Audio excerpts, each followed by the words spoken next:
Katanya ada seorang pembunuh yang dikenal sebagai pembunuh lebah, karena orang ini selalu meninggalkan huruf B di tempat kejadian. Malam itu ada dua pria yang berencana membunuh seorang gadis, tapi sayangnya buat mereka, saat mereka hendak bertindak, si pembunuh lebah muncul. Keesokan paginya kita bertemu dengan tokoh utama Koku, yang ternyata adalah si pembunuh lebah misterius itu. Dia biasanya bekerja di rumah Lily. Lily adalah anggota tim investigasi yang sedang terburu-buru berangkat kerja. Tapi begitu dia pergi, dia harus kembali karena lupa membawa dokumennya. Sesampainya di tempat kerja, Lily mengetahui bahwa si pembunuh lebah telah menyebabkan insiden lain. Saat berkeliling, dia melihat seorang asing di lokasi kejadian. Dia tidak tahu siapa pria berbaju hitam itu dan mengira dia hanya om-om mabuk yang nyasar ke sana. Tapi bosnya memberitahu bahwa orang ini adalah seorang jenius.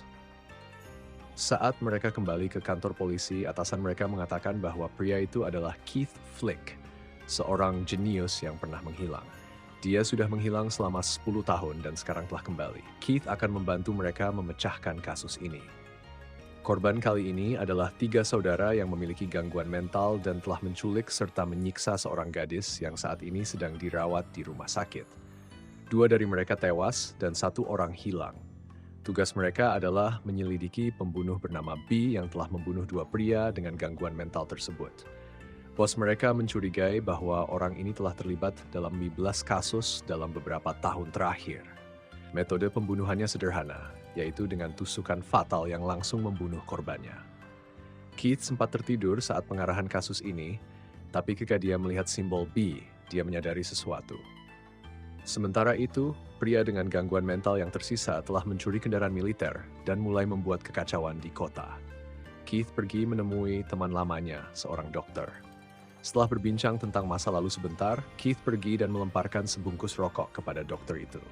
Berita tentang pria dengan gangguan mental yang mengendarai tank dan menyebabkan kekacauan dengan cepat sampai ke pihak polisi. Mereka segera mengerahkan tim untuk menangani situasi tersebut, tapi semua informasi di kantor polisi sudah didengar oleh Koku, yang kemudian bersiap untuk bertindak. Sementara polisi mengirim mobil untuk mengejar tank tersebut, si pengemudi tank terus menembaki jalan untuk memancing si pembunuh lebah agar muncul. Lily mengemudikan mobilnya untuk mengejar dan mencoba menghentikan tank itu, tapi tidak berhasil. Mobil lain juga ikut mengejar, tapi tank tersebut memasuki sebuah terowongan dan kemudian menembak keluar. Ketika polisi keluar dari terowongan, tidak ada yang tahu kemana tank itu menghilang. Kantor polisi mulai berpikir dan menyadari bahwa tank tersebut memiliki mesin yang bisa melawan sensor deteksi. Keith baru saja terbangun dan setelah meninjau semua informasi, dia mulai menggambar rumus panjang dan akhirnya menyimpulkan bahwa ini adalah perampokan yang menyamar sebagai kerusuhan. Dia kemudian mempersempit area pencarian dan bertanya apa yang ada di bawah terowongan tersebut. Di bawahnya terdapat jalur kereta bawah tanah yang sudah ditinggalkan dan polisi harus menemukan jalan keluarnya. Setelah memahami situasinya, polisi mengirim tim untuk menyelidiki stasiun kereta lama dan tim lain ke museum penerbangan, serta meminta mereka untuk mengawasi langit dengan cermat. Sementara itu, sebuah kereta telah dibajak oleh pria dengan gangguan mental dan pembantunya. Koku sudah menemukan mereka dan memaksa pria dengan gangguan mental itu serta pria berambut merah untuk naik dan menyapanya. Pria dengan gangguan mental itu hanyalah pion dalam rencana ini. Jadi dia langsung dieliminasi. Rekan-rekan pria berambut merah itu telah mencuri balon udara, jadi mereka memutuskan untuk meninggalkannya juga. Pria berambut merah itu akhirnya menyadari bahwa Koku adalah raja bersayap hitam, sosok kuat yang bukan manusia. Sementara itu, investigasi telah menemukan lokasi tank tersebut, tetapi tank itu sudah ditinggalkan dan tidak ada petunjuk di dalamnya. Koku sudah memberi tanda di dahi pria berambut merah itu, membuatnya maju dengan nekat, yang berakhir dengan pedang menembus kepalanya. Setelah itu, dia menghilang tanpa jejak setelah menyelesaikan tugasnya, mengembangkan sayapnya dan terbang pergi. Keesokan paginya, tim investigasi pergi ke lokasi kereta yang terguling, dan Keith menyadari bahwa dia telah salah dalam satu hal. Mereka telah mengembalikan tank tersebut ke pihak militer, dan militer meminta tim investigasi untuk menutup kasus ini dan menganggapnya hanya sebagai kecelakaan kereta. Namun, media menemukan bahwa kereta yang terguling itu membentuk huruf B, sehingga kasus ini masih belum bisa ditutup.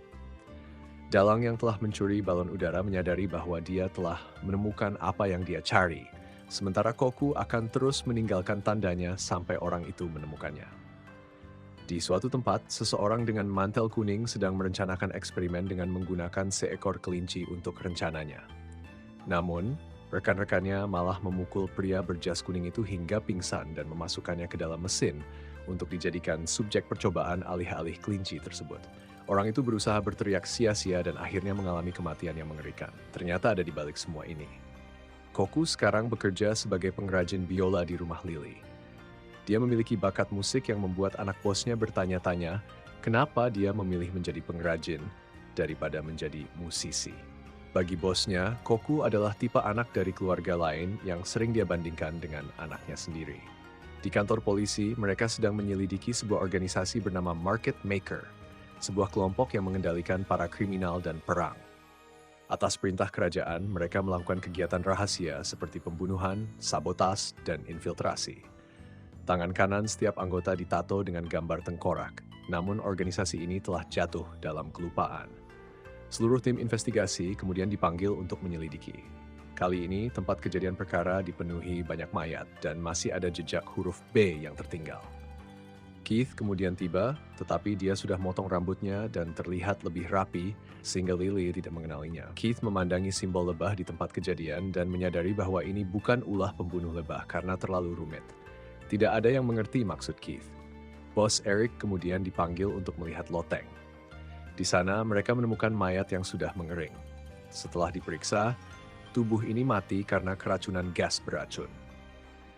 Dokter menemukan bahwa jenis racun ini tampaknya merupakan gabungan dari beberapa jenis yang berbeda. Efek tidak terjadi dengan cepat tetapi juga tidak terlalu lambat dan pasti pelakunya ingin korban mati dalam kesakitan yang hebat. Hampir tidak ada penawarnya karena ini adalah jenis racun yang telah diperbaiki, jadi akan memerlukan waktu untuk meneliti sebelum penawarnya bisa dibuat. Namun peluang keberhasilannya tidak terlalu tinggi karena dokter itu sendiri bukan pencipta racunnya.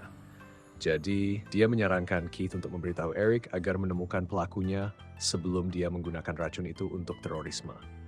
Dokter bertanya kepada Keith apakah dia telah mencari orang itu selama 7 tahun. Keith belum menyerah, tapi dia sudah punya petunjuk untuk menemukan orang itu. Sementara itu, tim investigasi telah mengetahui motif pelaku.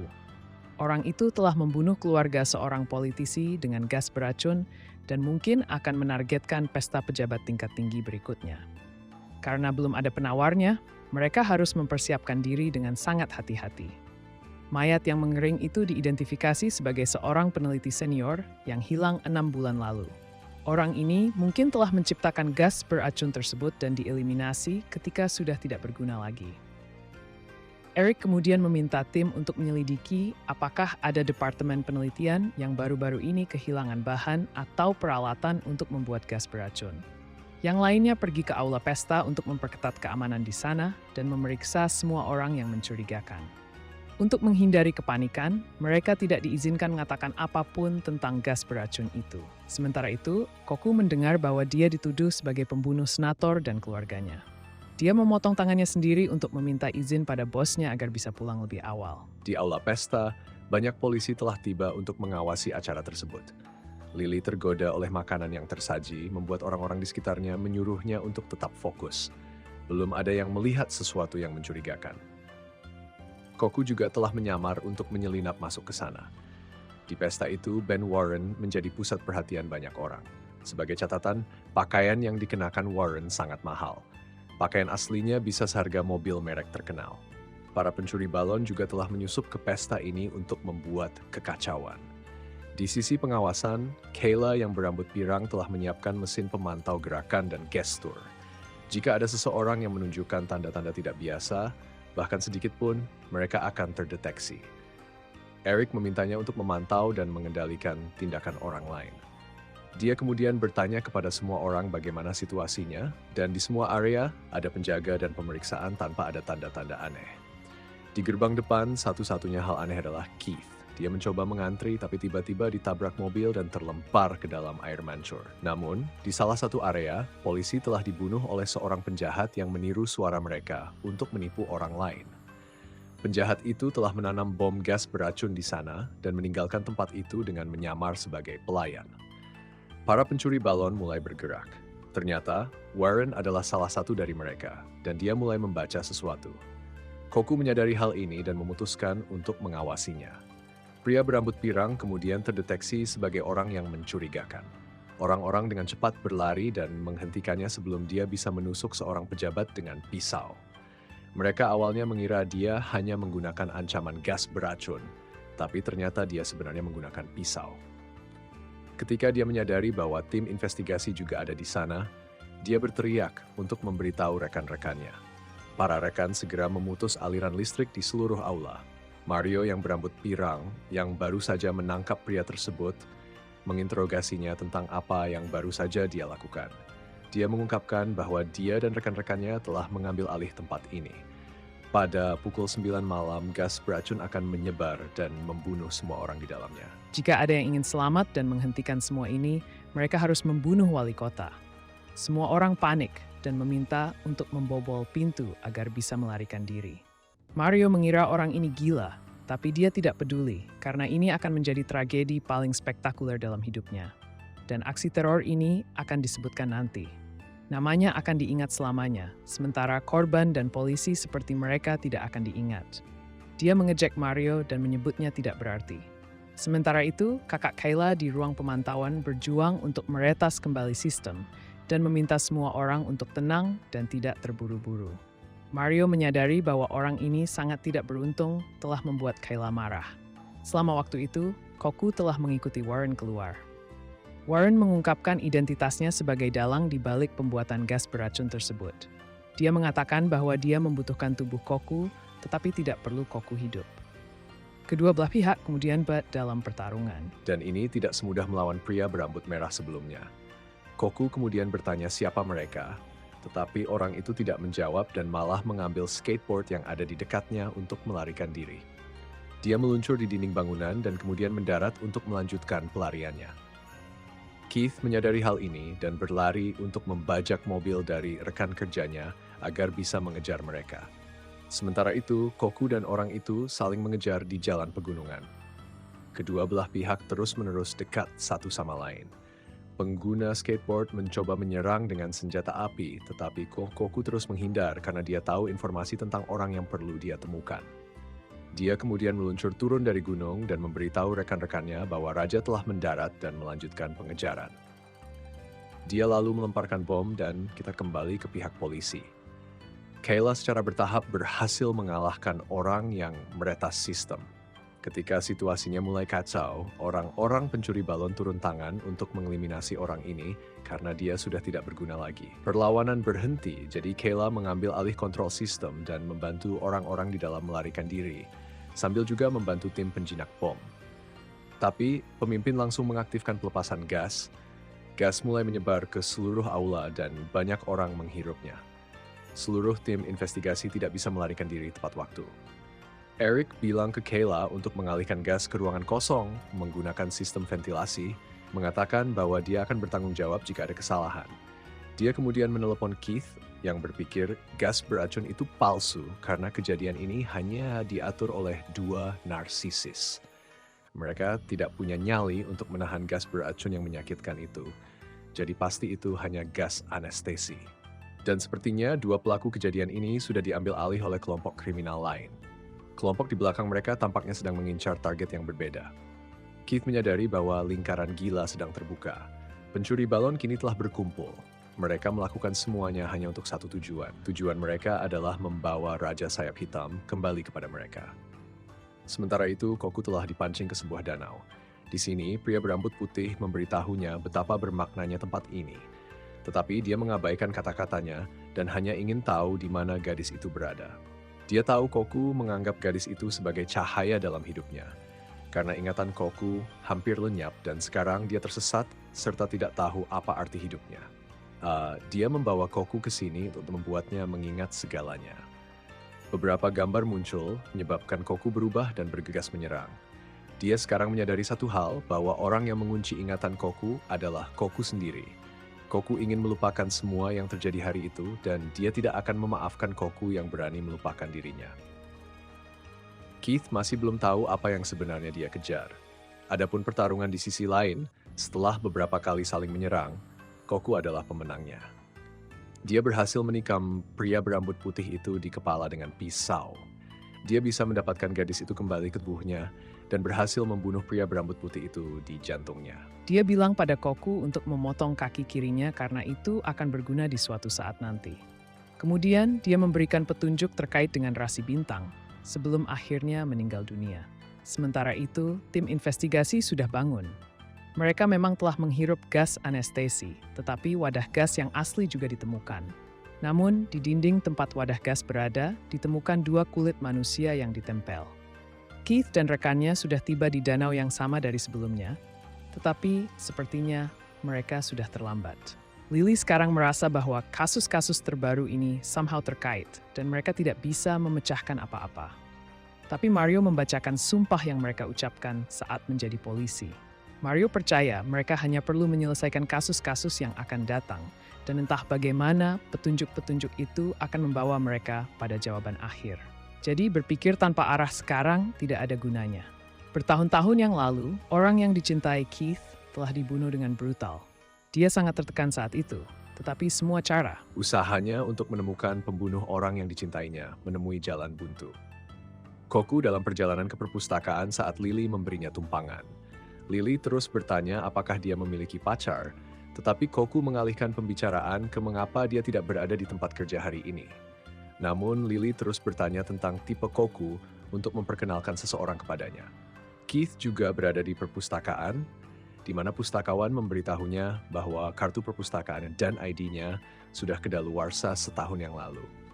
Koku bertanya kepada Lily tentang nama bintang yang disebutkan oleh pria berambut putih, dan Lily memberinya panduan mendetail karena mantan pacarnya di SMA sangat tertarik pada astronomi, jadi dia tahu sedikit. Keith masih mengurus administrasi. Koku baru saja tiba di perpustakaan ketika Keith baru saja keluar.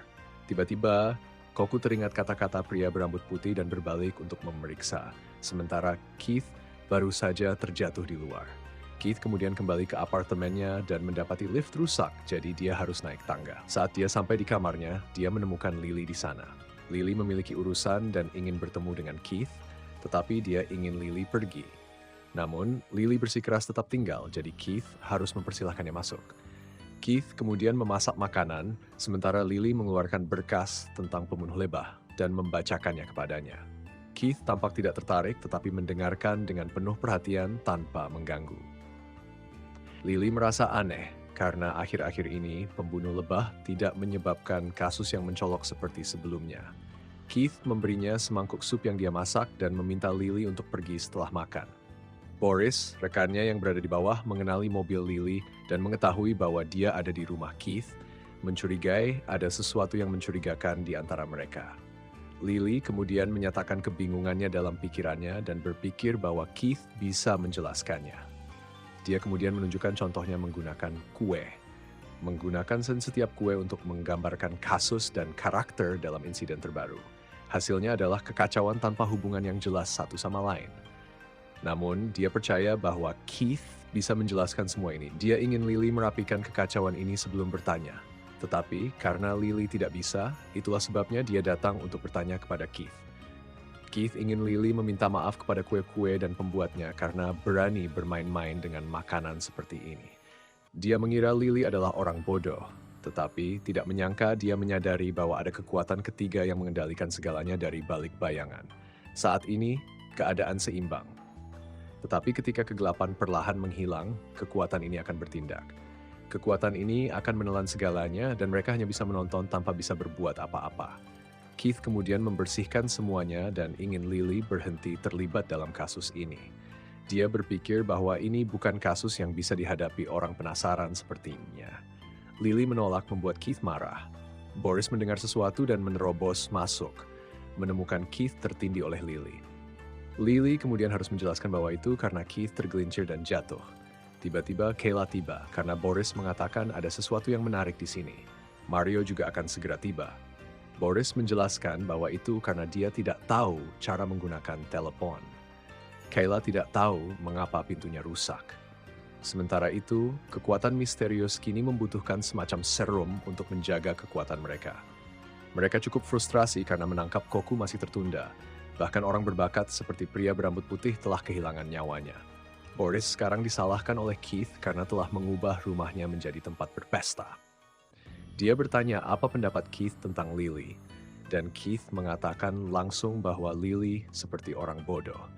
Tapi meskipun Lily bodoh, dia masih memahami banyak hal, dan dia memiliki banyak karakteristik yang sangat mirip dengan orang yang pernah dicintai Keith. Sementara itu, di kantor, Brand, seorang anggota tim penyelidik, menemukan berkas dalam catatan yang mencatat tindakan dan menyadari ada rekaman dirinya saat ini, tertangkap dari teleponnya sendiri. Terkejut, Brand pergi tanpa memberitahu rekan-rekannya. Dia kemudian menelepon Mr. Boris dan mengetahui bahwa mereka berada di rumah Keith. Mereka meminta Brand untuk datang, tetapi Brand sekarang curiga bahwa dia sedang menjadi target dan waspada terhadap semua orang dan segala sesuatu. Brand kemudian memutuskan untuk pergi ke rumah Keith untuk berkumpul dengan semua orang. Koku kini telah sampai di daerah yang tercemar dan menemukan bintang yang diarahkan pria berambut putih kepadanya, tetapi masih tidak memahami niatnya. Sementara itu, Brand telah dibunuh di lift dan ada lebah lain di sana. Ketika tim penyelidik tiba, mereka memperhatikan bahwa kamera lift terputus saat serangan Brand. Ada kecurigaan bahwa seseorang dari Departemen Kepolisian yang bertanggung jawab. Di rumah sakit, dokter memberitahu mereka bahwa Brand diselamatkan tepat waktu dan masih hidup. Setelah pemeriksaan, tidak ada tanda-tanda perlawanan. Jadi dokter berpikir Brand diserang oleh seseorang yang berdiri tepat di sampingnya dan tidak bisa bereaksi. Dokter kemudian mengungkapkan bahwa sebelum kehilangan kesadaran, Brand meminta agar jam tangan ini diberikan kepada Keith. Eric kemudian mendengar bahwa Brand telah selamat dari kondisi kritis dan tidak akan mengalami efek jangka panjang, kecuali sedikit nyeri saat cuaca berubah. Ini bisa dianggap sebagai mukjizat. Eric ingin Lily merahasiakan kondisi Brand karena mereka tidak bisa mempercayai siapapun di luar tim penyelidik. Koku dan keluarga Lily telah pergi untuk mengantarkan biola yang baru dibuat kepada pelanggan. Tiba-tiba, Koku melihat Keith dan curiga bahwa dia mungkin adalah petunjuk yang dia butuhkan. Sejak kembali dari rumah sakit, Keith telah bertingkah aneh, membuat Lily terus bertanya-tanya. Kayla kemudian diberitahu oleh Eric tentang kondisi Brand dan diminta untuk menjaga kerahasiaannya. Keith kemudian menelepon dan meminta Kayla untuk menjaga percakapan mereka tetap rahasia. Dia meminta agar Kayla mentransfer informasi tentang nama-nama yang akan disebutkannya ke komputernya. Setelah selesai, dia menuntut pembayaran dan melanjutkan pekerjaannya. Tiba-tiba, Kayla menemukan sesuatu yang berkaitan dengan Brand. Keith dan Lily sudah kembali ke kantor polisi. Koku juga diam-diam mengikuti mereka, menggunakan kecepatan supernya untuk melewati keamanan. Di perjalanan, Lily ditarik ke kamar mandi oleh Kayla untuk membahas sesuatu.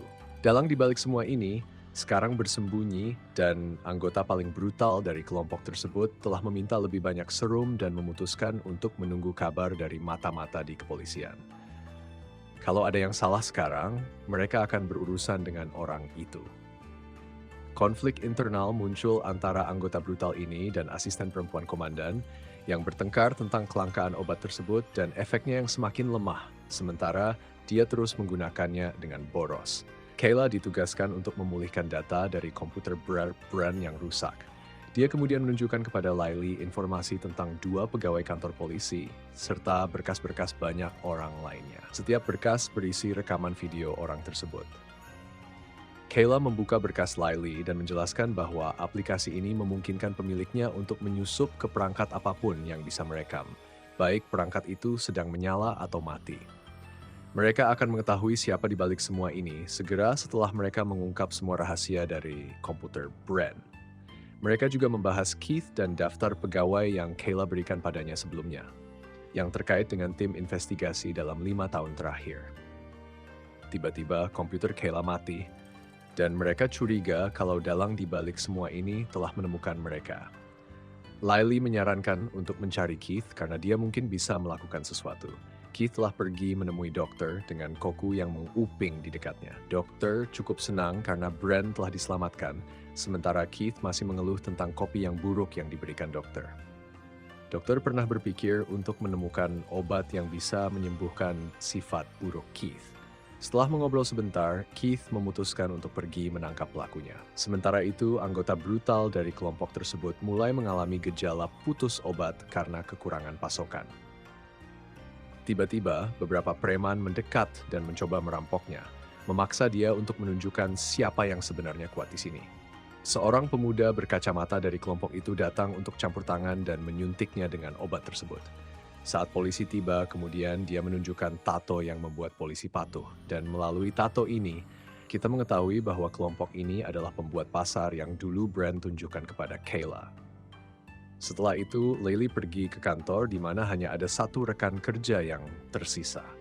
Dia bertanya apakah dia melihat Keith dan dia memberitahu bahwa Keith baru saja mampir, tetapi sudah pergi. Dia meminta Laylee untuk mengantarkan sesuatu untuknya. Sementara itu, penjahat tersebut telah kembali ke rumah sakit untuk sepenuhnya menghabisi Brand, tetapi Keith ada di sana untuk mencegahnya. Dia telah menemukan jawabannya dari jam tangan yang ditinggalkan oleh Brand. Semuanya untuk mengungkap nama penjahat ini, yang ternyata adalah rekan kerja di kantor polisi bernama Jean. Keith sudah mencurigai Jean selama 8 tahun, tapi dia diam-diam mengabaikannya. Jean akan mengambil semua yang berharga dari Keith seperti yang pernah dia lakukan sebelumnya, hingga tak ada lagi orang yang dekat dengan Keith. Namun, alih-alih mencoba menyerang Keith, Jean malah menggorok lehernya sendiri. Keith kemudian bertemu dengan Koku dan pingsan setelah dipukul olehnya. Lyle tiba kemudian dan menemukan bahwa Jean telah meninggal di sana. Dia masih berbisik menyebut nama Keith, sementara Keith kini berada di atap bersama Koku. Begitu mereka bertemu, Keith langsung menebak bahwa Koku adalah pembunuh yang dikenal sebagai B. Koku tahu bahwa Keith adalah orang yang dituntun oleh pria berambut putih karena nama rasi bintang yang dia sebutkan adalah cara untuk merujuk pada seseorang yang lebih tua yang akan membimbingnya ke jalan yang benar. Keith tahu bahwa Koku sedang mencari seorang gadis bernama Yuna dan bahwa angkanya adalah 13 dan huruf B yang dia tinggalkan sebenarnya juga adalah angka 13. Orang yang dia cari adalah nomor 4, dan B memiliki 4 goresan. Hanya dia dan gadis itu yang tahu simbol tersebut. Jadi dia terus membunuh untuk menyebarkannya dan berharap Yuna akan menemukannya. Dia hanya ingin tahu di mana Yuna berada, tetapi Keith ingin mendapatkan sesuatu sebagai balasan.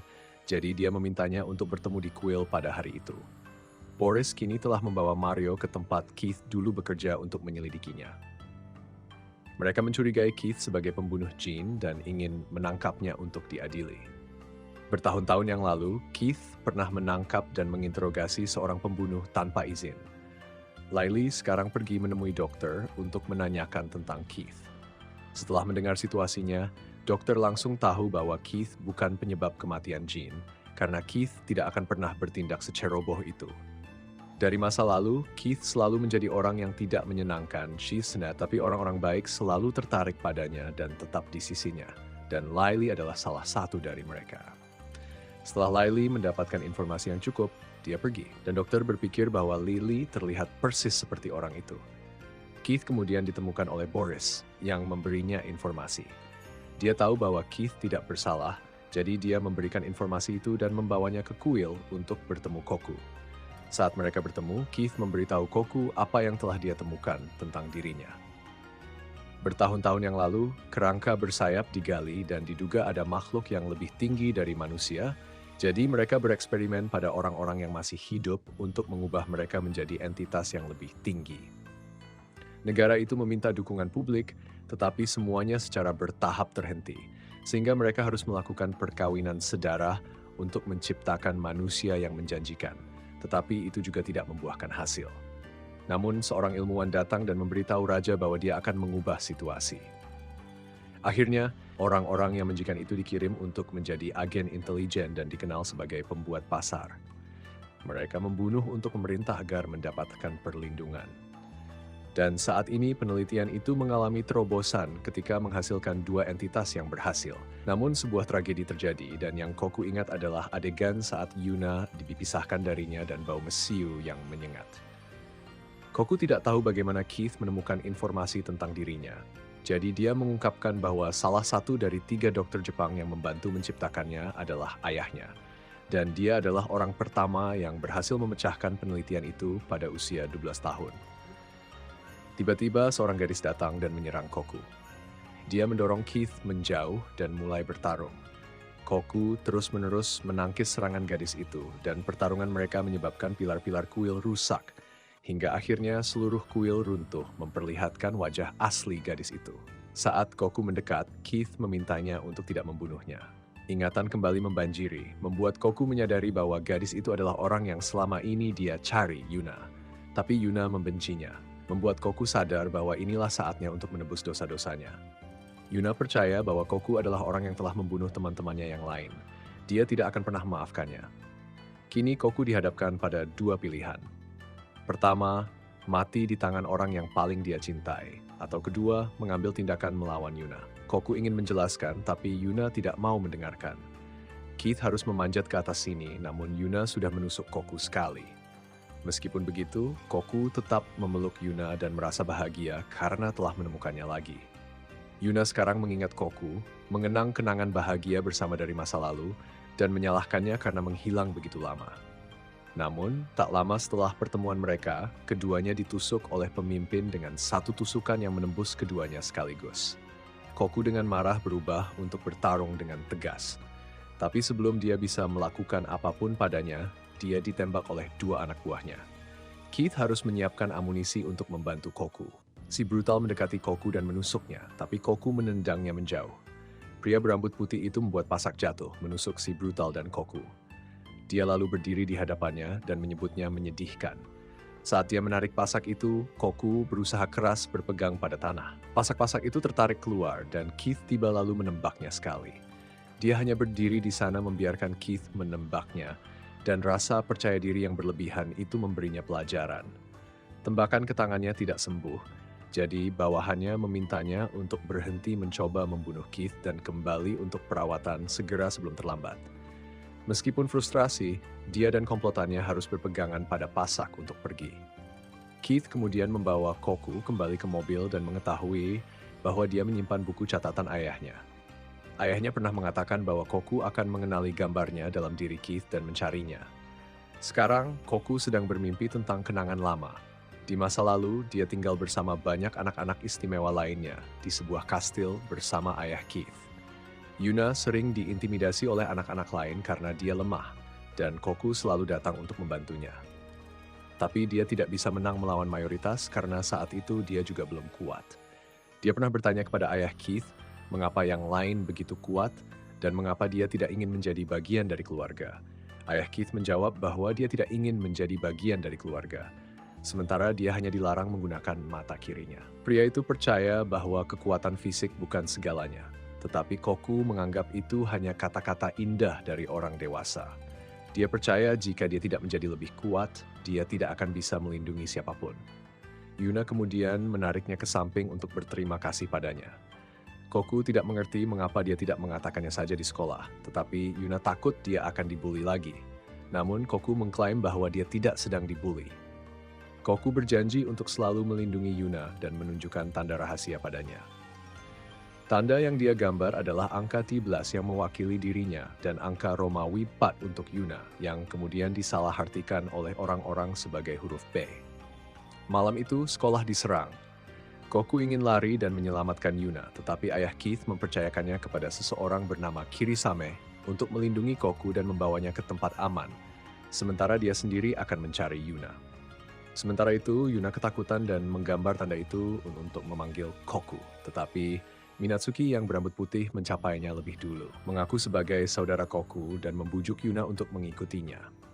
Koku sudah keluar tetapi masih khawatir tentang Yuna.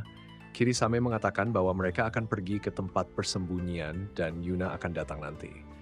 Namun selama waktu ini, ayah Keith telah memberitahu Minatsuki untuk pergi ke tempat persembunyian. Namun Market Maker menemukan mereka dan Minatsuki mengkhianati dan menusuknya untuk bergabung dengan pihak Market Maker.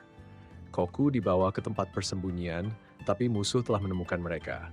Jadi Kirisame menyuruh Koku untuk masuk dulu, sementara dia tetap tinggal untuk bertarung. Dia ingin Koku hidup karena dia adalah raja mereka. Setelah tidak mendengar suara lagi, Koku keluar dan melihat semua orang telah tewas. Dia kembali ke sekolah dan menemukan tidak ada yang selamat.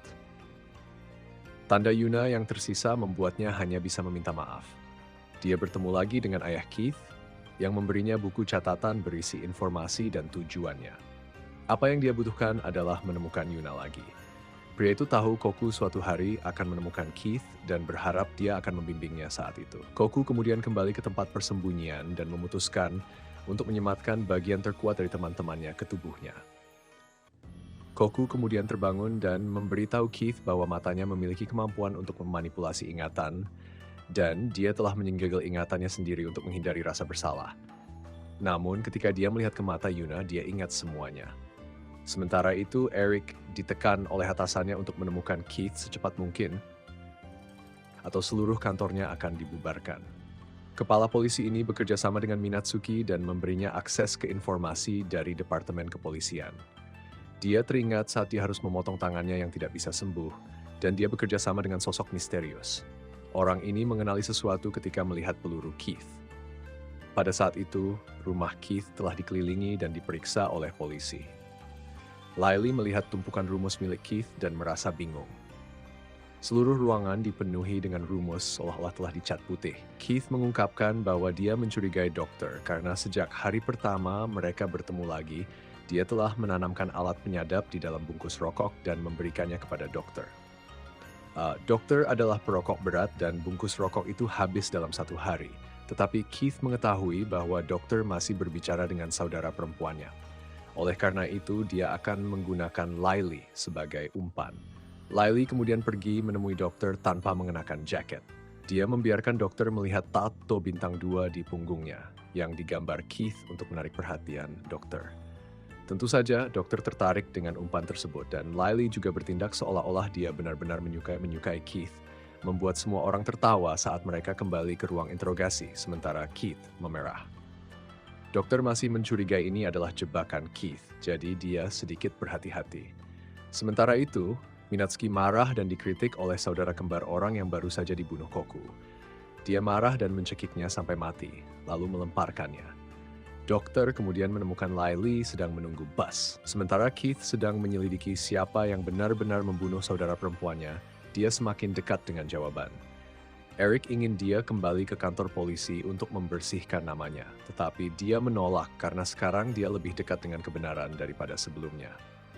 Dia mengucapkan terima kasih kepada Eric atas apa yang telah dilakukannya untuknya dan membuang teleponnya.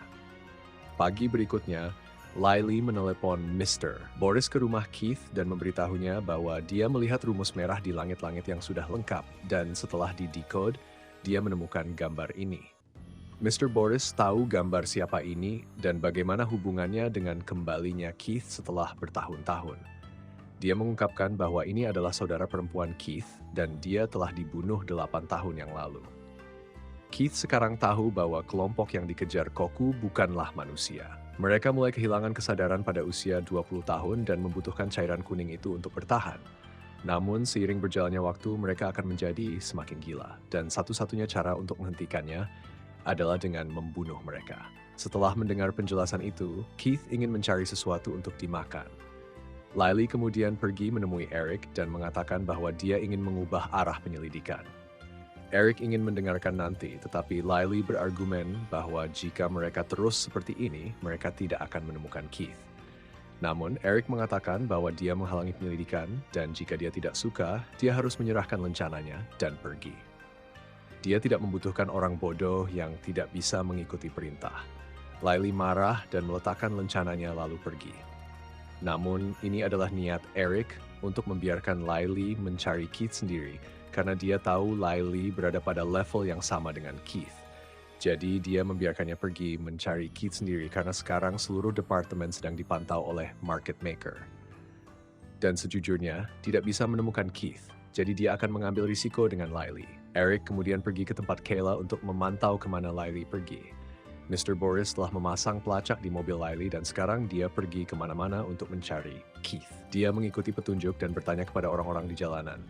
Meskipun tidak ada yang tahu tentang Keith, dia berhasil menemukan tempat di mana Keith pernah duduk untuk berbicara dengan Eric. Dia tidak bisa mendapatkan informasi tentang Keith, tetapi kemudian dia teringat dengan rempah-rempah aneh yang dia cium saat makan di rumah Keith. Saat ini, Keith sedang membuat peluru biru. Peluru-peluru ini adalah peluru teroksidasi dan merupakan kelemahan dari kelompok market maker. Dia mendapatkan pengetahuan ini dari buku catatan ayahnya. Koku bertanya mengapa dia telah berkeliling selama beberapa hari terakhir, dan dia menjawab bahwa dia menunggu Koku pulih. Dia mengarahkan pedangnya ke arah Keith dan bertanya apa niat Keith dalam mencarikannya. Dia ingin Keith menyimpan pedangnya agar tidak mengganggu dan kemudian berbicara. Sementara itu, kelompok Eric masih mengikuti gerakan Lily dengan ketat. Koku sedang memberitahu Keith beberapa hal ketika dia mengeluh tentang rasa lapar dan ingin pergi makan. Dia bertanya kepada Koku apakah dia berpikir Yuna mirip dengan gadis yang dia kenal saat pertama kali bertemu. Pada awalnya dia tidak, tetapi kemudian dia melakukannya. Jadi Keith mendapatkan petunjuk lain. Dia memberitahu Koku tentang dua orang yang ingin dia temukan. Salah satunya adalah orang yang membunuh ayahnya dan secara tidak langsung menyebabkan kematian saudara perempuannya. Sedangkan orang yang satu lagi, dia yakin bahwa orang itu adalah manusia. Orang ini memiliki kemampuan untuk memanipulasi pikiran dan mengendalikan orang pertama, serta membuat Yuna versi Koku terlihat sangat garang saat mereka pertama kali bertemu. Kelompok Minatsuki di atas telah menemukan lokasi Koku, dan salah satu dari mereka memutuskan untuk turun dan memeriksa. Minatsuki tidak mengizinkan rekan-rekannya untuk membunuh Koku, jadi dia hanya minta penyelidikan. Sementara itu, Lily sedang berjalan di lingkungan sekitar dan kebetulan Keith berada di restoran terdekat. Keith sedang memikirkan orang kedua, sementara Koku berjanji padanya bahwa dia akan menangani orang pertama untuk membalas dendam ayahnya yang juga merupakan guru Kokoku. Keith kemudian memberitahu Koku tentang tempat market maker menyembunyikan Yuna. Koku mencoba melarikan diri tetapi juga tertangkap. Lily kemudian bertanya kenapa Keith kabur. Sementara Keith kaget karena Koku dan Lily ternyata saling kenal, Lily bertanya ke Koku kenapa dia bersama Keith. Keith pun bohong dengan bilang kalau mereka saudara dan dia cuma minta bantuan Koku untuk beberapa hal. Tapi Lily tahu soal adiknya Keith dan tahu kenapa dia nggak suka sama dia, karena dia mengingatkannya pada ada adiknya. Namun, kalau Keith berniat untuk balas dendam, Lily sebagai polisi nggak bisa tinggal diam. Tiba-tiba, orang yang dikirim Minatsuki membangkang perintah dan mulai menembaki mobil Keith. Koku harus bertarung sementara Keith bilang dia akan jujur ke Lily setelah mereka keluar dari situ. Koku terus-menerus menghindari peluru dari penyerang dan terbang untuk memberikan serangan fatal. Keith kemudian ditangkap dan dibawa ke kantor polisi di mana Eric menginterogasinya. Keith menjelaskan kenapa dia menerima untuk terlibat dalam kekacauan ini, karena dia butuh memastikan beberapa hal. Dia bilang dia sudah dekat untuk menemukan bukti mengenai siapa yang membunuh saudara perempuannya 8 tahun yang lalu. Orang itu masih berkeliaran dan tampaknya memiliki gangguan kontrol, membunuh hanya untuk kepuasan pribadi mereka sendiri. Orang ini juga mengendalikan kelompok market maker dan sangat dekat dengan mereka. Berkat Laye telah kehilangan jejak dan sekarang ingin mencari sendiri. Eric marah kepadanya, mengatakan bahwa Keith selalu mencoba melakukan segalanya sendiri daripada meminta bantuan teman. Dia telah banyak belajar dari Keith dan memutuskan untuk membantu Keith mulai sekarang. 8 tahun yang lalu, dia telah merencanakan untuk membantu Keith menculik pembunuhnya untuk mengungkapkan identitasnya. Tetapi Keith melakukannya sendiri, membuat Eric berada dalam posisi sulit untuk harus menangkap Keith sendiri. Namun sekarang, dalam situasi ini, dia dan semua orang lainnya akan menjadi tim terpisah di bawah komando Keith, karena departemen akan dibubarkan bagaimanapun juga, meskipun mereka menangkap Keith. Saat mereka memikirkan tentang Keith, mereka memutuskan untuk membunuh Keith, tentang bagaimana menyesatkan market maker. Keith mengatakan bahwa dia sudah memiliki seseorang yang melakukannya untuknya. Keith mengungkapkan bahwa dia mencurigai dokter, karena sejak hari pertama mereka bertemu lagi, dia telah menanamkan alat penyadap di dalam bungkus rokok dan memberikannya kepada dokter. Dokter adalah perokok berat dan bungkus rokok itu habis dalam 1 hari. Tetapi Keith mengetahui bahwa dokter masih berbicara dengan saudara perempuannya. Oleh karena itu, dia akan menggunakan Lily sebagai umpan. Lily kemudian pergi menemui dokter tanpa mengenakan jaket. Dia membiarkan dokter melihat tato bintang 2 di punggungnya yang digambar Keith untuk menarik perhatian dokter. Tentu saja dokter tertarik dengan umpan tersebut dan Lily juga bertindak seolah-olah dia benar-benar menyukai Keith. Membuat semua orang tertawa saat mereka kembali ke ruang interogasi sementara Keith memerah. Dokter masih mencurigai ini adalah jebakan Keith, jadi dia sedikit berhati-hati. Minatsuki marah pada titik ini dan dikritik oleh saudara kembar orang yang baru saja dibunuh Koku. Dia menjadi marah dan mencekiknya sampai mati, lalu melemparkannya. Dokter kemudian menemukan Lily sedang menunggu bus. Karena mobilnya mogok, Keith menawarkan tumpangan kepada Lily. Boris dan Mario mengikuti dari belakang. Lily sangat mirip dengan adik perempuan Keith, jadi dia mencoba bertingkah lebih seperti dia untuk memancing si dokter. Lily menggunakan cara bicara yang sama, dan ketika membicarakan tentang salju, dokter semakin yakin bahwa Lily benar-benar mirip dengan adiknya Keith. Lily bahkan mengenakan kacamata, tapi dia melakukan kesalahan dan memutar musik modern yang jelas berbeda dari selera adiknya Keith. Ini cukup membuat dokter berhenti melihat Lily sebagai adiknya Keith. Dokter itu kemudian mengemudikan mobilnya ke tempat cuci mobil. Boris masih harus mengamati dari jauh dan mengikuti saat Lily bergerak. Mereka terus mengikuti hingga ke rumah si dokter dan Keith melihat bahwa setelah bertahun-tahun, rumah itu masih sama. Tapi di dalamnya sangat gelap dan mereka tidak bisa mendengar apapun dari Lily. Jadi Boris dan Mario harus masuk untuk memeriksa. Mereka memeriksa lantai pertama dan tidak menemukan hal yang mencurigakan, kecuali tempat itu terlihat telah ditinggalkan dalam waktu yang lama. Mereka mendengar suara-suara di lantai atas, jadi mereka naik untuk memeriksa. Beberapa ruangan pertama tidak ada yang aneh, hingga mereka membuka ruangan terakhir dan bertemu dengan pria liar dan salah satu bonekanya. Pria itu membawa jaket Lily yang berisi alat pendengar dan membawa beberapa bom untuk bunuh diri. Mereka sudah lama tidak mendengar kabar dari pihak lain, jadi mereka khawatir sesuatu telah terjadi. Tapi Boris dan Mario masih hidup dan hanya sedikit terluka. Keith menyadari bahwa dokter telah mengganti seseorang di tempat pencucian mobil dan dia telah terlihat. Eric hendak mengeluarkan perintah pencarian mendesak tetapi Keith menghentikannya karena itu hanya akan memperingatkan target. Dia ingin menyelesaikan ini dengan tepat untuk menghindari kesalahan di masa lalu. Dia tidak akan membiarkan Lily mati, jadi jangan khawatir. Sekarang Lily telah sadar dan mendapati dirinya lumpuh di atas meja operasi. Di sekelilingnya terdapat tubuh-tubuh banyak gadis yang sebelumnya ditangkap dan disiksa oleh dokter.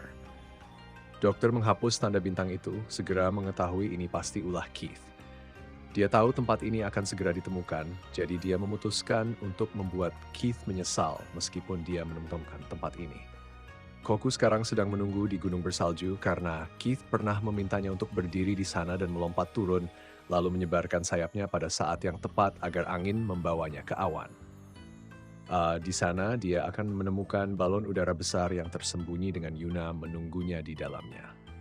Koku tidak tahu apakah Yuna masih menunggunya, tapi Keith memberitahunya tentang batu relik suci yang dia pecahkan ketika dia berusia 12 tahun. Batu itu memiliki banyak baris teks dan metafora tergantung cara membacanya secara horizontal, vertikal, atau diagonal. Satu-satunya hal yang dia perhatikan adalah tentang Raja bersayap hitam pada malam bulan purnama ke-12.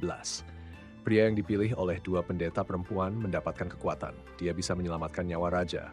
Dia memiliki kekuatan rekan dan sayap untuk menjadi Raja bersayap hitam. Misi selesai, kedua pendeta perempuan memberinya sebuah pedang biru dan mengharuskan dia untuk membunuh salah satu dari mereka. Pendeta yang dibunuh akan menjadi kekuatan bagi Raja, sementara yang selamat akan bertempur bersama Raja.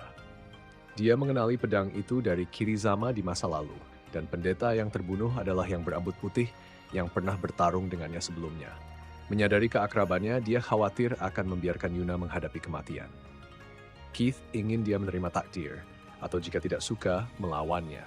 Dia tidak seharusnya takut pada masa depan, tapi menyaksikan apakah itu menciptakan keputusasaan atau harapan. Yuna di kapal sekarang juga berharap Koku akan datang menyelamatkannya, tapi Minatsuki ingin dia bangun karena Koku tidak akan bisa terbang setinggi ini. Sementara itu, kelompok Keith sedang mencoba mencari dokter. Kayla ingat aplikasi pelacaknya masih berfungsi. Dia kemudian meminta Eric untuk mengakses satelit untuknya dan berhasil menentukan arah kemana dokter pergi, yaitu menuju pelabuhan. Kayla menandai lokasi-lokasi mencurigakan untuk Keith periksa. Setelah beberapa saat, dia menyadari bahwa dokter mungkin telah naik kapal menuju rumah sakit jiwa di laut, karena tempat itu dulu digunakan untuk menahan kriminal yang menggigit lidahnya. Dan karena ayah dokter adalah anggota Angkatan Laut, dia mungkin bisa masuk dengan bebas. Dia kemudian menutup matanya untuk memvisualisasikan dan tahu bahwa setelah menyingkirkan Boris, dokter dibawa oleh seseorang yang lain ke pelabuhan. Dia naik kapal dan pengemudi kapal bisa jadi seorang mutant. Setibanya di pintu masuk rumah sakit, ada juga penjaga di sini. Saat memasuki rumah sakit, dokter telah memberikan obat-obatan kepada mutant-mutant di sini untuk menggunakan dan memanipulasi mereka semua. Kemudian dia meletakkan tubuh Lily dalam sebuah tas dan membawanya ke markas. Setibanya di sana, dia mungkin telah membunuh seorang penjaga untuk membawa tubuh tersebut masuk. Tetapi dia segera membatalkan hal ini dan menggambar ulang bahwa saat membawa mobil masuk, dia diterima oleh penjaga dan membawa tubuh Lily ke dalam lift menuju ruang operasi. Jika dokter telah meninggalkan tempat sesuai dengan sistem, tetapi dia belum pergi. Dia bertanya berapa kali dokter telah lembur dan berapa banyak korban yang sesuai dengan ciri-ciri yang dia sebutkan. Kedua angka itu cocok, membuatnya curiga markas dokter tampaknya ada di sini. Dia kemudian meminta Kayla untuk mengeluarkan rencana bangunan untuknya. Dia lalu melihat struktur bangunan selama 300 tahun terakhir dan menyadari banyak celah di bangunan ini. Dia kemudian meminta Eric untuk membuka borgol dan pergi bersamanya ke ruang dokter untuk mencari. Segala sesuatunya tampak normal di sini, tetapi Keith menemukan jejak roda di dalamnya. Melihat tumpukan foto röntgen di belakang, Keith melihat bekas tangan menyentuhnya. Jadi dia menekan dan membuka jalur rahasia. Mereka berdua naik lift ke bawah dan membobol pintu untuk menemukan tempat itu penuh dengan mayat-mayat terbaik yang digunakan dokter untuk dipamerkan. Dokter sudah melarikan diri. Keith melihat sekeliling dan menemukan jejak tangan dokter. Dia lalu mencari-cari dan menemukan jejak tangan dokter di berbagai tempat. Dia melihat ayah dokter di sini, orang pertama yang dia bunuh. Dia melihat noda darah di meja operasi dan dokter telah memanggilnya. Dokter tahu Keith sudah sampai di ruangan itu dan memuji bahwa tubuh Lily memang sangat mirip dengan saudara perempuan Keith. Dia ingin dokter melakukan apapun yang dia suka karena dia tahu Lily belum mati karena mereka tiba cukup awal. Keith berpikir dia berbeda dari sebelumnya karena sekarang dia memiliki rekan-rekan. Biarkan dia melarikan diri, tetapi dia akan segera menemukannya. Dokter benar-benar mengandalkannya dan kemudian menutup telepon. Dia kemudian menembak mati 2 polisi untuk mengambil mobil mereka. Sementara itu, Keith dan Eric menemukan sebuah ruangan penuh dengan mayat, termasuk Lily di antara mereka. Setelah memeriksa, mereka menemukan bahwa Lily hanya disuntik obat, jadi mereka segera membawanya keluar dan menelepon rumah sakit. Eric meminta Kayla untuk menutup area sekitar dan juga menemukan jalur yang digunakan dokter untuk melarikan diri. Keith sekarang menemukan bahwa Lily memiliki semacam pil di tangannya. Dokter itu kemudian memanggil Minatsuki, tapi yang menjawab malah seorang pria yang mengenakan topi dan kacamata. Dia bilang mereka sedang sibuk, jadi tidak bisa membantu. Dokter itu lalu sadar bahwa dia tidak bisa menang melawan Keith. Setelah melihat bayangan adik perempuan Keith yang meninggalkannya, dia memutuskan untuk menulis akhir cerita ini bersama Keith. Koku sekarang sudah melompat dari tebing untuk terbang ke langit. Sementara Keith telah memecahkan petunjuk yang ditinggalkan dokter di dalam pil. Dia mengambil kotak tua dan merakit senjata untuk menyelesaikan semuanya. Lily sekarang sudah bangun dan bertemu Bran. Bran memberitahunya bahwa dia sudah tertidur selama beberapa jam. Mengingat bahwa Keith sedang menyelesaikan ini semua sendiri, dia bertanya ke Bran di mana barang-barangnya. Minatsuki sekarang sedang menyiksa Yuna untuk membuatnya menyerah. Tapi pria tadi datang untuk memanggilnya dan memberitahu bahwa orang yang mereka tunggu telah tiba. Dia melepaskan Yuna dan pergi menyambut Koku. Pria yang memakai topi itu tahu bahwa Minatsuki sudah gila dan membiarkannya mengulur waktu dengan Koku sebentar. Koku kini terbang tinggi dan hampir hancur saat dia melihat kapal tersembunyi di antara bintang-bintang. Dia menggunakan pedangnya untuk memegang kapal itu dan menyelinap masuk. Sementara itu, pria yang mengenakan topi telah menyuntikkan obat kuning ke Yuna dan rambutnya berubah menjadi putih. Dia tahu pertunjukan akan segera dimulai dan Raja bersayap hitam akan segera naik. Minatsuki telah menunggu di sini, berencana untuk menghadapi Koku dan menjadi raja segala sesuatu. Eric dan yang lainnya sedang berusaha membawa mayat-mayat yang telah diawetkan dokter untuk dibawa pergi. Tiba-tiba, Lily menelepon dan bertanya di mana Keith. Mereka mengira Keith berada di rumah sakit bersamanya, tetapi Bran memberitahu bahwa Keith sudah pergi 3 jam yang lalu. Lily ingat bahwa dokter telah menempatkan kapsul di mulutnya dan Keith yang mengambilnya. Mendengar ini, seluruh kelompok buru-buru pergi dengan urgensi. Koku kini bertarung tanpa henti melawan Minatsuki. Dia berhasil menjepitnya dan melancarkan serangan, namun Minatsuki menghindar tepat waktu. Mereka terus bertarung dan Koku akhirnya berhasil mematahkan pedangnya. Dia kemudian bertanya di mana Yuna berada, tetapi dia tidak ingat siapa Yuna. Bahkan dia tidak ingat siapa dirinya sendiri. Koku menyadari ini adalah gejala mutant dan dia bukan Minatsuki yang asli. Bertahun-tahun lalu, Minatsuki menggunakan orang lain dengan warna mata yang sama sebagai pengganti tubuhnya. Minatsuki menggunakan mata kanan yang mirip dengan milik Koku untuk menghapus ingatan dan membuat salinan dirinya. Penipu ini sekarang ingin tahu siapa dirinya. Dia menyadari bahwa mata Koku sangat mirip dengan yang pernah dia lihat sebelumnya. Dia kemudian panik ingin tahu siapa dirinya dan menyerbu Koku. Jadi Koku menghabisinya dengan cepat dalam satu serangan. Minatsuki yang asli kini telah membawa Yuna jauh dari balon dengan helikopter. Keith sekarang duduk menunggu kapal dan memutuskan untuk membakar satu-satunya petunjuk. Koku sedang mencari Yuna, dan ketika dia sampai di ruangan itu, dia menemukan bahwa Yuna bukanlah Minatsuki yang asli. Koku kini mencari Yuna lagi, dan ketika dia sampai pada tanda yang ditinggalkan Yuna, dia tahu bahwa Yuna masih menunggunya. Minatsuki kemudian dan membawa Yuna kembali ke tempat semula. Keith berada di kapal sementara hitung mundur masih berjalan. Ketika hitung mundur berakhir, seluruh balon meledak. Keith kemudian menelepon dokter dan mengetahui di mana dia berada. Dokter berada di sekolah lama mereka, meninjau rekaman memori. Kelompok Lily dalam perjalanan mencari Keith dan tahu dia hanya bisa pergi ke satu tempat di mana saudara perempuannya dibunuh.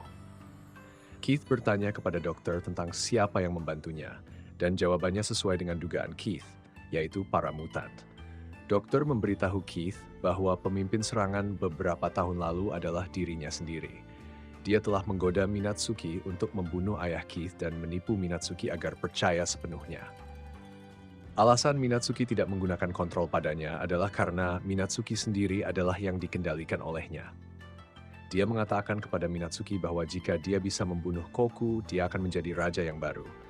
Tetapi semuanya dari awal sudah diatur untuk Koku. Dialah yang akan membunuh Minatsuki. Dialah yang akan membunuh Koku untuk menjadi raja. Keith tidak tahu berapa banyak nyawa lagi yang ingin dia ambil untuk dimainkan, tetapi tujuan hidupnya adalah membunuh agar Keith mengejarnya. Dia percaya bahwa mereka berdua adalah garis keturunan yang terkutuk dengan tujuan mereka sendiri. Dan sekarang saatnya salah satu dari mereka berakhir. Koku kini telah turun ke tanah. Dia masih hidup tetapi terluka parah dan pedangnya hancur. Minatsuki menunggunya di monumen batu bersama Yuna. Dia percaya bahwa dia selalu menjadi bayangan Koku. Keberadaannya tidak disebutkan di monumen batu karena dia hanyalah batu loncatan untuk Koku. Ketika Koku menjadi raja, dia akan dibuang sebagai orang yang tidak berharga. Dan berkat dokter, dia telah bertekad untuk mengubah nasibnya dengan mengambil segalanya dari Koku. Yuna percaya bahwa Koku tidak akan kalah darinya, tetapi dia berpikir bahwa Yuna salah paham. Dia tidak ingin menjadi pengganti Koku dan memilikinya. Dia mengeluarkan pisau menusuk Yuna dan memutuskan bahwa dia akan menjadi rajanya sendiri yang tidak membutuhkan pendeta di sampingnya. Koku merasakan bahwa Yuna dalam bahaya dan segera bergegas ke sana. Keith sebelumnya telah memperingatkan Koku untuk tidak mendekati monumen batu karena semua raja bersayap hitam sepanjang sejarah kan oleh manusia di sana. Jadi, mungkin monumen batu itu menguras kemampuan regeneratifnya. Namun, sekarang dia tidak punya pilihan selain pergi. Minatsuki sengaja membiarkannya hidup sampai saat ini agar keduanya bisa mati di sini. Dan dia akan mengukir keberadaan raja baru di tempat ini. Keith kini telah membongkar semua rencana dokter tentang bagaimana manusia menciptakan mutan dan menyebarkannya ke seluruh dunia. Ayah Keith adalah kepala proyek itu, tetapi kemudian berubah pikiran sehingga dokter membunuhnya karena dianggap terlalu lemah. Dia kemudian melanjutkan dan menciptakan lebih banyak mutan dari korban-korbannya. Dia membiarkan Minatsuki mengendalikan pikiran mereka dan mengubah mereka menjadi pembunuh, lalu market maker membersihkan dan membangun reputasi mereka. Namun, tujuan akhirnya mungkin bukan untuk dunia yang tersisa. Mengetahui hampir segalanya dan dia berpikir Keith juga mendekati Koku untuk menggunakannya dengan cara yang sama seperti dia menggunakan Minatsuki. Kokuku kini telah tiba di monumen batu dan bertanya apa yang terjadi pada Yuna. tetapi dia tidak akan membiarkan Yuna mati sampai dia melihat Koku terbunuh. Keith ingin dokter tidak menganggap mereka sama karena dia tidak memiliki emosi. Setiap kali dia merasa penyesalan karena membunuh seseorang, pikirannya menciptakan kepribadian baru dan membuang yang lama. Dengan demikian, dia mengulangi kesalahannya dan menjadi monster sejati. Koku sekarang secara perlahan kalah dari Minatsuki. Tidak bisa pulih adalah rintangan yang terlalu besar. Dia terkena sabetan Minatsuki beberapa kali dan akhirnya Minatsuki menarik keluar senjata dan menembaknya beberapa kali. Dia ingin melihat bagaimana Koku melawan takdir. Sementara itu, dokter telah melangkah mendekati Keith dan mengarahkan senjata padanya. Namun, Keith tidak takut karena semua orang sekarang telah tiba di luar. Mereka semua berharap Keith akan bisa menyelamatkan mereka. Koku dan Minatsuki sekarang berada di tempat yang sama. Koku tidak akan menarik pelatuknya, karena kalau dia menembak, dia juga akan menjadi pembunuh seperti Minatsuki. Dokter itu menjelaskan bahwa alasan dia membunuh adik perempuan Keith adalah karena dia pernah berpikir bahwa dia bisa melawan kegilaan dalam dirinya jika adik Keith ada di sisinya. Tapi dia jatuh cinta pada saudara kandungnya sendiri, jadi dia tidak punya pilihan lain. Meskipun Keith sangat marah, dia memutuskan untuk tidak menembak. Jadi dia mengarahkan senjata ke samping untuk melihat siapa yang akan masuk duluan, mungkin Lily. Keith mulai khawatir dan ingin menghentikannya. Tapi ketika suara Lily semakin dekat, dia tidak punya pilihan lain. Minatsuki sekarang telah menembak Koku puluhan kali dan memaku tangannya ke dinding. Dia mendekati Yuna dan berniat membiarkan dia dan Koku pergi sekaligus. Tepat saat dia mengeluarkan pisau, Koku berteriak marah. Dia menarik dirinya dari dinding dan bergegas menghindari peluru, tapi Minatsuki sudah menunggu dan mengayunkan pedang untuk memotong tangannya. Tapi Koku tidak menyerah dan berlari ke arah Minatsuki, memaksanya untuk mengejar. Dan ketika dia menyadarinya, Koku telah mengubah kakinya menjadi pedang untuk melawan. Dia sadar bahwa ini adalah kaki milik yang berambut putih, dan memang ada efeknya sesaat. Kepala Minatsuki kemudian terpisah dari lehernya. Sementara itu, Keith harus menembak dokter. Dia telah menunggu saat ini, saat di mana Keith harus meninggalkan akal sehatnya untuk membunuh seseorang. Dia memiliki 4 detik setelah otaknya ditembak, tetapi 4 detik itu cukup untuk menyaksikan momen ini. Bisa dibilang Keith menang, tetapi pada saat yang sama dia juga kalah dari sahabatnya sendiri. Koku dan Yuna kini telah pergi dan menghilang. 3 bulan telah berlalu. Keith telah menghilang lagi, dan tim penyelidik percaya bahwa Keith akan kembali hari ini karena Lily sendiri telah pergi menjemputnya. Kasus market maker telah terungkap ke dunia, menyebabkan kegemparan. Kayla tahu bahwa ketika Keith kembali, mereka akan memiliki banyak hal menarik untuk dibicarakan. Keith kini sedang ditarik oleh Lily. Dia membawa tali untuk mengikatnya jika dia melawan, tetapi Keith melemparkan tali itu. Lily membeli mobil baru, tetapi Keith mengkritiknya sebagai mobil jelek dan ingin berjalan kaki, meskipun dia tetap ditarik masuk ke mobil. Lily telah menghabiskan waktu meneliti senyuman puas dokter pada saat kematiannya. Dia berpikir bahwa selain dokter merasa telah menang melawan Keith, tampaknya senyum juga puas karena bisa mati dan mengakhiri kegilaannya sendiri. Keith percaya bahwa terlepas dari kebenarannya, dia tetap kalah. Dia tidak merasa pahit karena dia dan dokter hanyalah satu orang yang mengajukan teka-teki dan satu orang yang menyelesaikannya. Setelah itu, mereka bertemu lagi dengan Koku dan Yuna dan memberi mereka tumpangan. Film berakhir di sini.